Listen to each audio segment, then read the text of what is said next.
So in the end, the challenge isn't about avoiding shame or vulnerability.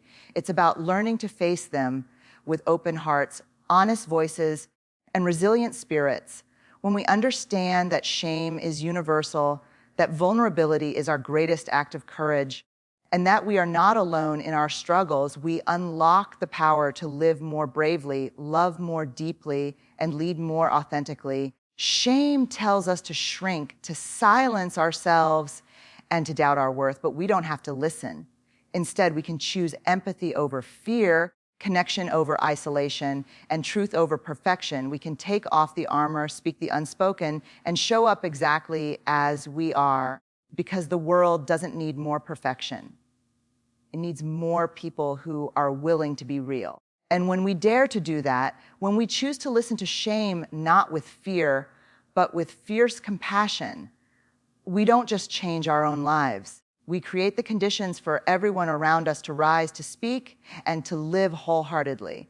That is where real transformation begins. Shame is not a rare emotion. It is one of the most powerful, universal human experiences that exists.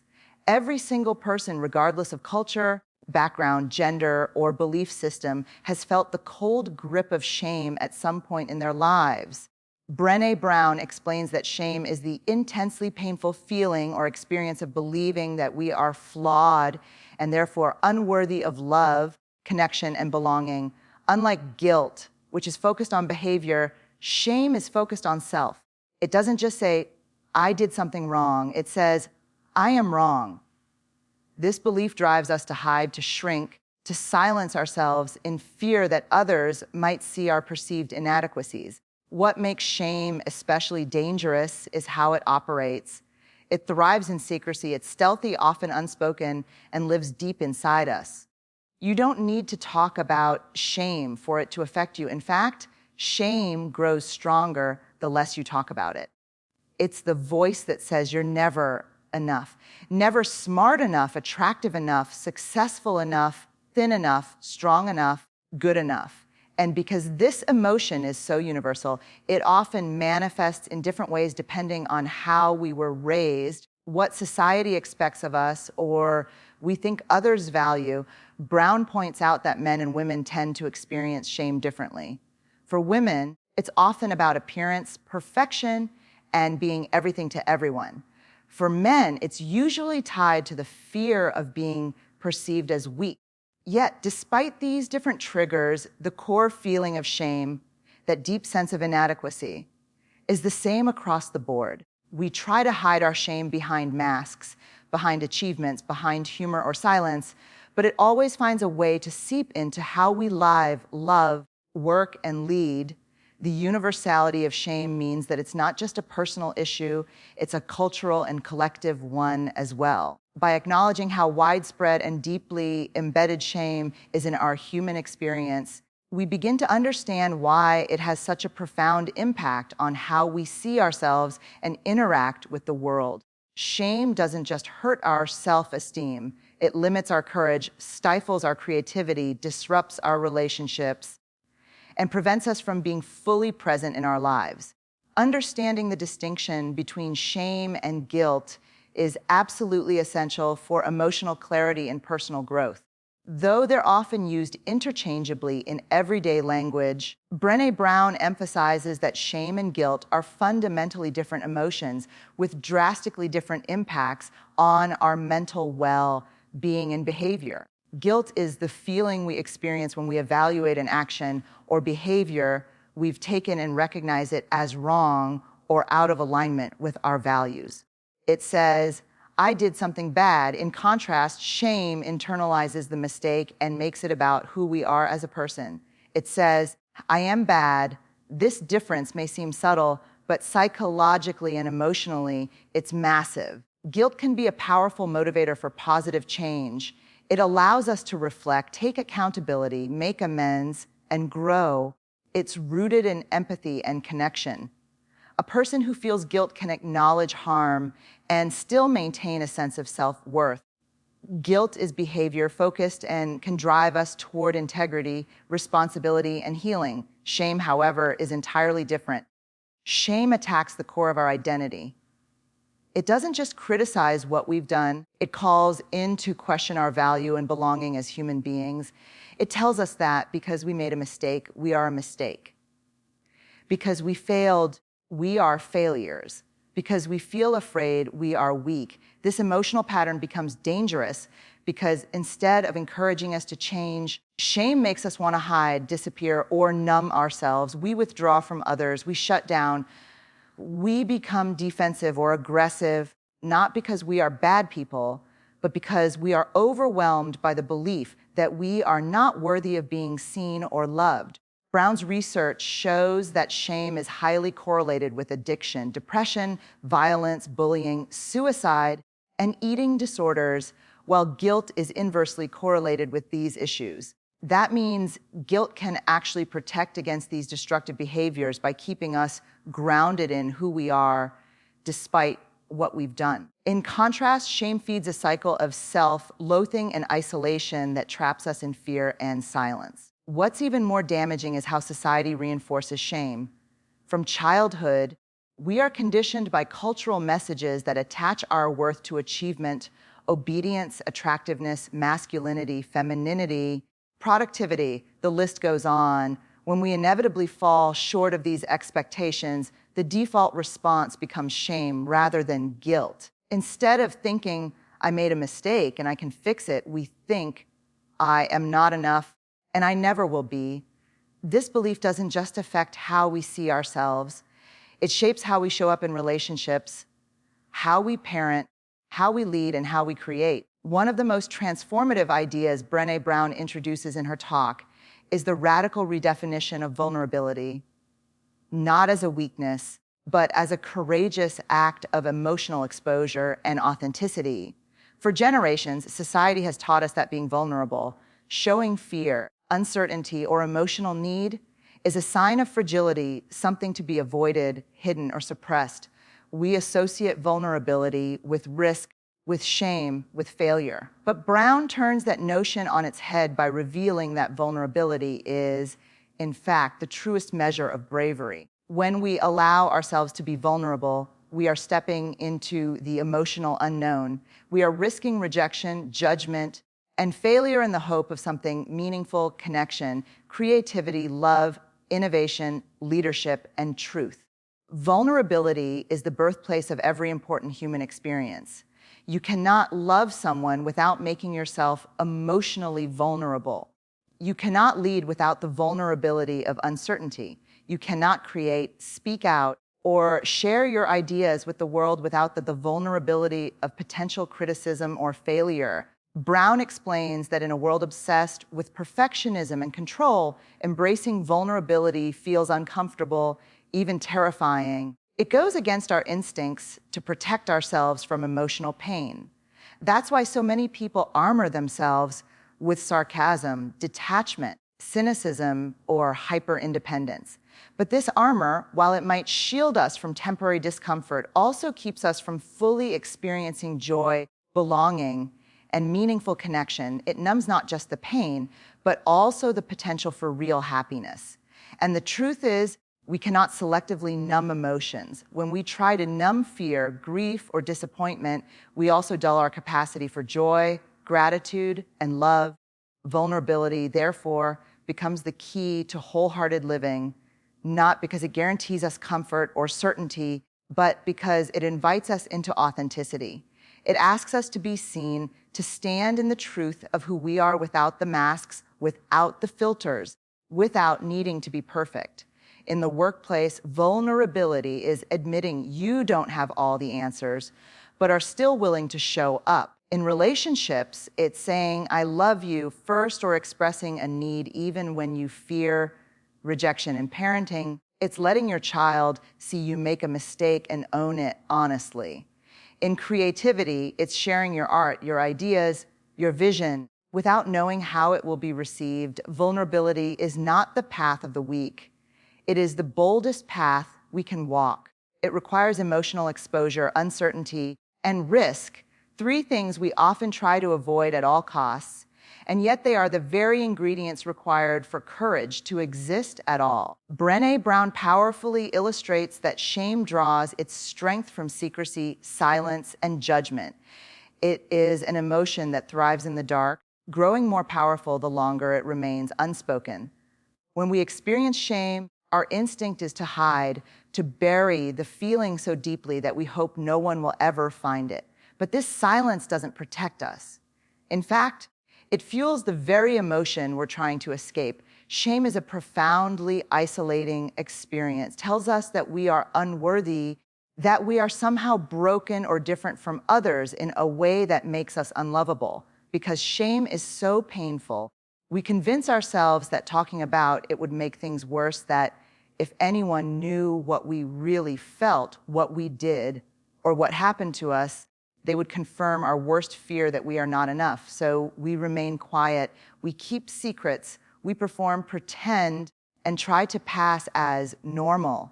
But the cost of that silence is enormous. It robs us of connection. It prevents us from healing. It keeps us locked in cycles of fear, self-doubt, and emotional isolation. Brown's research reveals a fundamental truth: shame cannot survive being spoken. When we talk about shame, especially with someone who has earned the right to hear our story, someone who responds with empathy instead of judgment, shame loses its grip on us. The moment we put words to our experience, we start taking back our power. Vulnerability becomes the antidote to shame, not because it erases the emotion, but because it transforms it. When we speak shame out loud, we strip it of its secrecy and expose it to the light of compassion and truth. The challenge, of course, is that our culture doesn't encourage this kind of honesty. From a young age, we're taught to toughen up, to be strong, to not let others see us sweat. Expressing emotional pain or struggle is often met with discomfort, dismissal, or even ridicule. This makes it incredibly difficult for people to find safe spaces where they can share their experiences without fear of rejection. But without that space, without someone saying, "I've been there too," or "that doesn't make you less worthy," shame grows unchecked. It warps our self-image and distorts our ability to connect with others authentically. In families, silence around trauma or failure can become generational, passed down like an invisible inheritance. In workplaces, shame can manifest as fear of asking questions, admitting mistakes, or being honest about limitations, all of which stifle innovation and trust. In relationships, silence around shame creates emotional walls that prevent intimacy and understanding. We begin to wear emotional masks, afraid that if we let others see our true selves, they'll walk away. But what Brown emphasizes is that our willingness to speak about shame, no matter how uncomfortable, can create a ripple effect.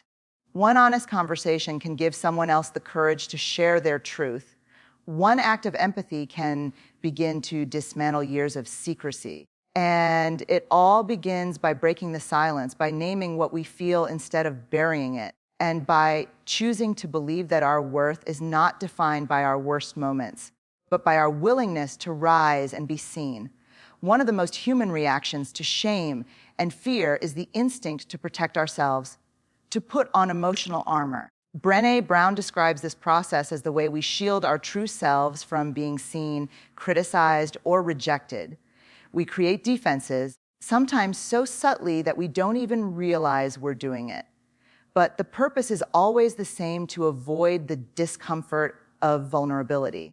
We tell ourselves that if we can just be perfect, if we can stay in control, if we don't let anyone get too close, then we can avoid being hurt. But what we don't realize is that the armor we put on to protect ourselves is the same armor that blocks us from living fully, loving deeply, and connecting authentically. This armor can take countless forms.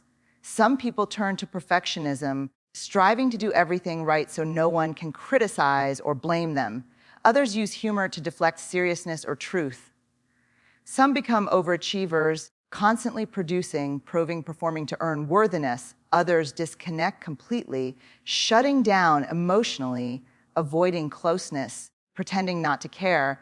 because caring feels too dangerous. In all of these cases, the goal is the same: avoid being truly seen, because being seen means exposing who we really are, and that carries the risk of judgment, abandonment, or failure. Brown's work shows us that while these forms of emotional armor might make us feel safer in the short term, they ultimately cost us far more than they protect. When we suppress our vulnerability, we also suppress our capacity for joy, creativity, empathy, and belonging. We stop showing up in our own lives.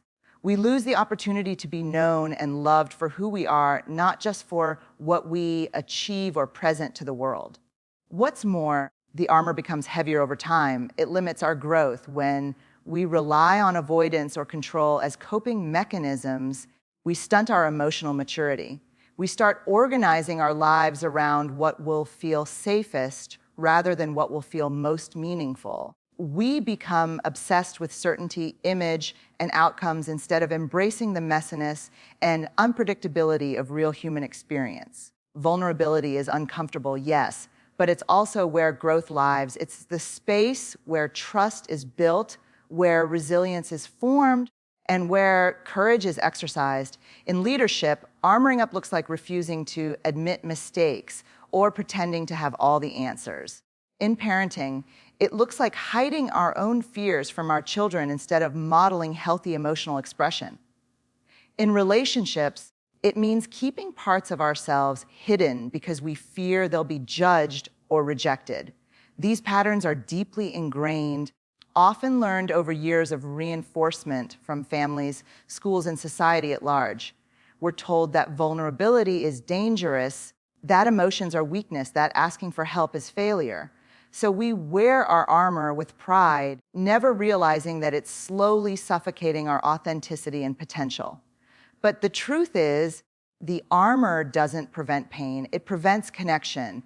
It creates distance, not only between us and others, but between us and our own hearts. When we numb or mute our feelings to avoid vulnerability, we don't just miss out on discomfort, we also miss out on joy, creativity, intimacy, and love. Our ability to live fully and freely is tied to our ability to drop the armor, to risk being seen, and to engage with life not from a place of self-protection, but from a place of courage.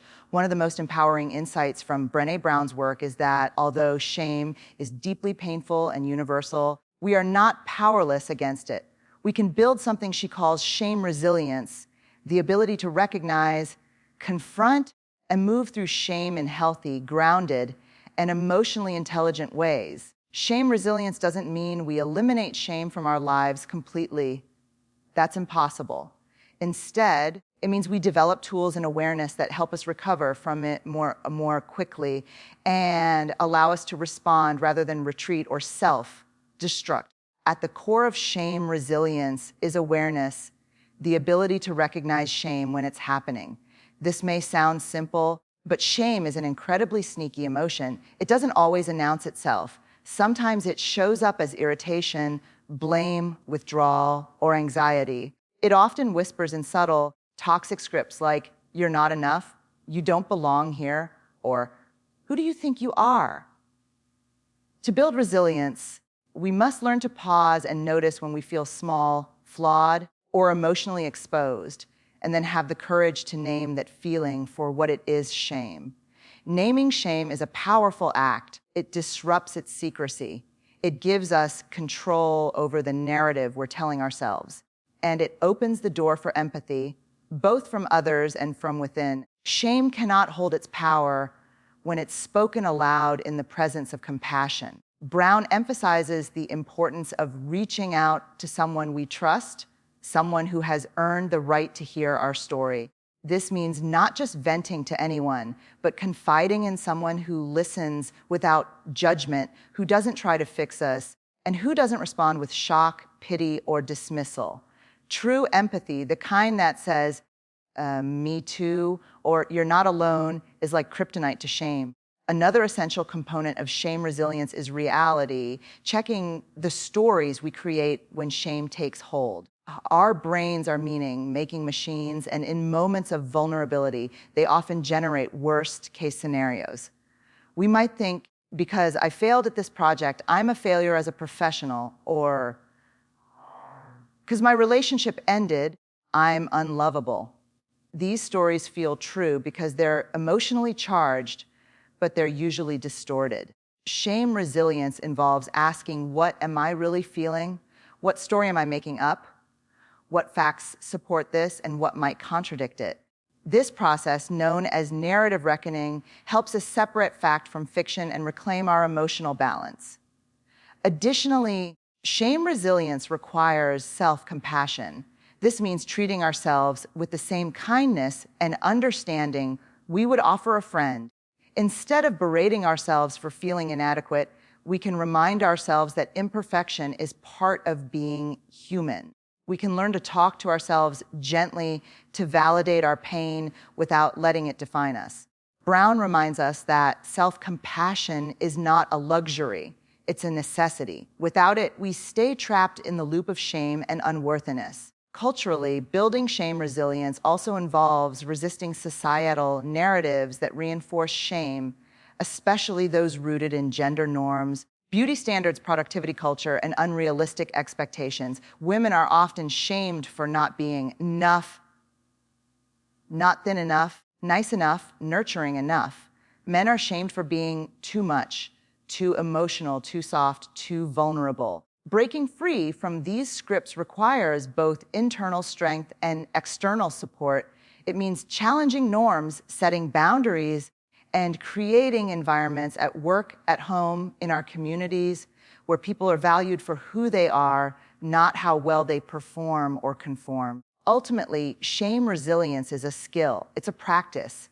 It's something we can cultivate through intention, courage, empathy, and connection. It doesn't mean we'll never feel the sting of shame again, but it means we won't let it define our worth, dictate our choices, or silence our voice. When we become resilient to shame, we free ourselves to be real, to be messy, and to be fully, unapologetically human. In Brené Brown's research, the term wholehearted living emerges as a central theme, a way of engaging with the world from a place of worthiness, authenticity, and courage. Wholehearted living means waking up each day and choosing to show up fully, even when it's uncomfortable or uncertain. It's about letting go of who we think we're supposed to be and embracing who we really are.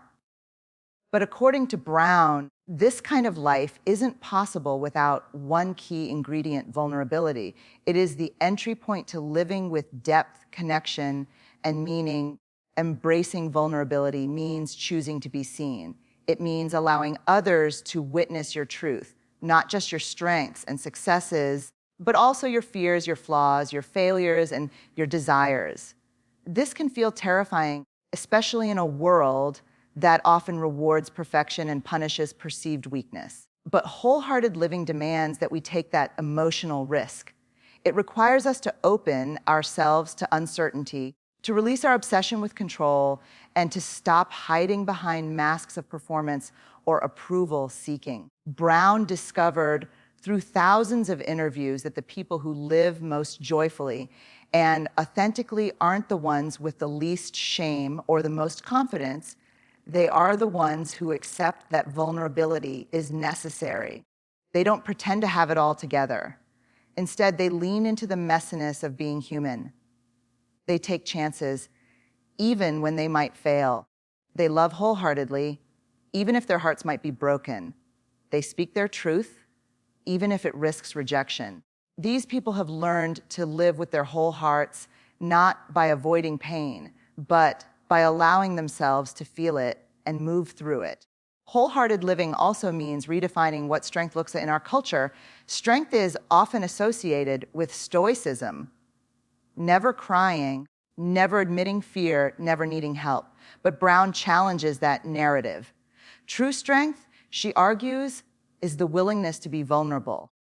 It's having the courage to ask for support, to say, I'm scared, or I don't know, or I need help. These are not signs of weakness. They are signs of immense inner strength and emotional maturity. Moreover, wholehearted living invites us to live with intention, to stop numbing or avoiding hard emotions through distraction, addiction, or perfectionism. When we numb pain, we also numb joy. When we dull discomfort, we dampen delight.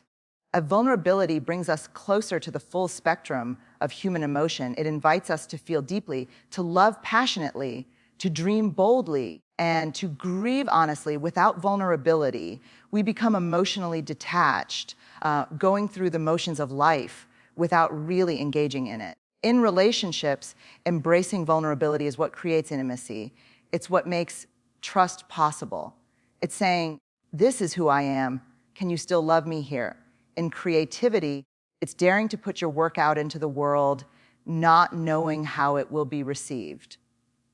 In leadership, it's being willing to own mistakes, listen to feedback, and foster environments where people feel psychologically safe. Vulnerability is not a one-time act. It is a daily, deliberate choice to stand in authenticity over approval, honesty over hiding, connection over comfort. And perhaps most importantly, wholehearted living means choosing self-worth without conditions. It means believing that you are worthy of love, belonging, and joy, not when you lose 10 pounds, not when you get the promotion, not when your life looks perfect. But right now, as you are, vulnerability is the path to that kind of self-acceptance. It reminds us that we don't have to earn our way into worthiness. We were born with it. When we truly believe this, we stop living in fear of shame and start living in alignment with our truest selves.